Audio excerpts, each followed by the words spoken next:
வணக்கம், welcome to Manas kitchen. மானஸ் கிச்சனில் இன்றைக்கி ஒரு சீப்பஸ்ட் ரெஸ்டாரண்ட் இன் துபாய், அதாவது ராசல்கோர் ஏரியாவில் இருக்குது.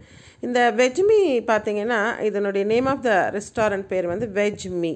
இந்த ரெஸ்டாரண்ட் பார்த்திங்கன்னா கிட்டத்தட்ட நமக்கு வந்து ஒரு 3-4 இடத்துல இருக்குது. கிசேஸில் இருக்குது, அல்வாஸில் இருக்குது, ராசல்கோரில் இருக்குது. நம்ம இந்த வீடியோவுமே முன்னாடி போட்டிருக்கோம், அதனுடைய கண்டினியூவேஷன் கூட நம்ம இந்த வீடியோ சொல்லலாம். அப்போ வந்து இந்த டிஃபன் ஐட்டங்களை மட்டுமே நம்ம வந்து போட்டிருப்போம். இன்றைக்கி பார்த்திங்கன்னா லன்ச் கோம்போவை பற்றி போட்டிருக்கோம். ஸோ இதனுடைய மெனு கொடுத்துருக்காங்க பாருங்கள், நம்பவே மாட்டீங்க. ப்ரெட் ஐட்டம்லேயே ஒரு 4-5 ஐட்டம்ஸ் இருக்குது. ஸ்நாக்ஸ் பார்த்திங்கன்னா ஒரு 3 to 7 வரைக்குமே ஸ்நாக்ஸ் டைம்ஸ் வந்து அவங்க வந்து கொடுக்குறாங்க.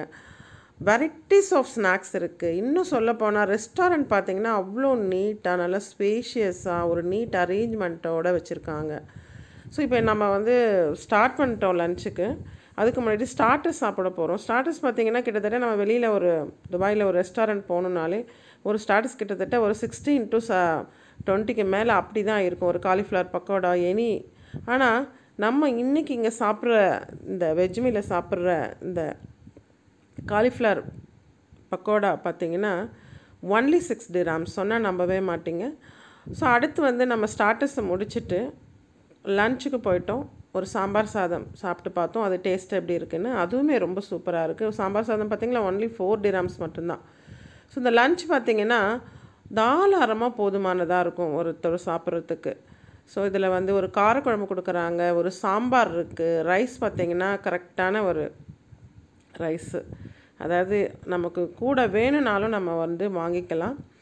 ஸோ இந்த சாம்பார், பாயாசம், காரக்குழம்பு, அதுக்கப்புறம் வந்து ஒரு கூட்டு, ஒரு பொரியல், ஒரு அப்பளம், ஊறுகாய், இத்தனையுமே வைக்கிறாங்க.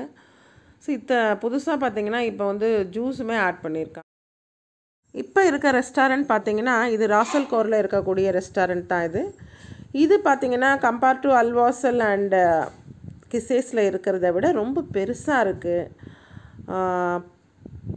இப்போ யூஸ்வலி பார்த்திங்கன்னா நமக்கு ஒரு ஸ்டார்டர்ஸ் வெளில சாப்பிடணும் அப்படின்னு பார்த்திங்கன்னா கண்டிப்பாக ஒரு எபோவ் 15 dirhamsக்கு மேலே தான் வந்து இருக்கும். ஸோ பட் இங்கே வந்து நம்ம சீப்பாகவும் குவாலிட்டியாகவும் எல்லாராலுமே வந்து மிடில் கிளாஸ் பீப்புளுமே லோவர் கிளாஸ் பீப்புளுமே அஃபோர்ட் பண்ணுற மாதிரி இந்த ரெஸ்டாரண்ட் வந்து அமைஞ்சிருக்கு. முன்னே வந்து நம்ம பார்த்துருக்கோம், சொல்லியிருக்கோம். அதாவது என்னென்னா இந்த ஒன்லி டிஃபனை பற்றி தான் நம்ம சொல்லியிருக்கோம். ப்ரெட் ஐட்டங்களுமே இருக்குது. சப்பாத்திலே வந்து கேரளா பரோட்டா, பூரி, பட்டோரா, அந்த மாதிரி நிறைய வெரைட்டிஸ் இருக்குது. இப்போ ஒரு இடியாப்பம் எடுத்துக்கிட்டால் அதுலேயே வந்து 4-5 வெரைட்டிஸ் இருக்குது. ஊத்தப்பம் எடுத்துக்கிட்டிங்கன்னா அதுலேயுமே வந்து ஒரு 7 to 8 ஐட்டம்ஸ் வந்து இருக்குது. ஸோ வெரைட்டி ரைஸில் நீங்கள் வந்து சாம்பார் சாதம் மட்டும் இல்லாமல் இதர ரைஸுமே இருக்குது. ஒரு புளி சாதம், எலுமிச்சை சாதம், கர்ட் ரைஸு, இத்தனையுமே இருக்குது. போதுமான அளவு தான் இருக்குது. ஒரு மனுஷனுக்கு தேவையான கரெக்டான ஒரு அளவாக இருக்குது. ஸோ கண்டிப்பாக இந்த வீடியோ வந்து பிடிச்சிருக்கும்னு நம்புகிறேன். ஸோ பிடிச்சிருந்தா உங்கள் ஃப்ரெண்ட்ஸுங்களுக்குமே ஷேர் பண்ணுங்கள். ஸோ கண்டிப்பாக வந்து இந்த மாதிரி பேச்சுலர்ஸு நிறைய பேர் இருப்பாங்க, வேலைக்கு வந்தவங்க இருப்பாங்க. ஸோ இந்த மாதிரி ஒரு ரெஸ்டாரண்ட் ப்ரிஃபர் பண்ணும்போது அவங்களுக்கு சீப்பாகவும் இருக்கும், ப்ரைஸும் அஃபோர்டபுளாக இருக்கும்.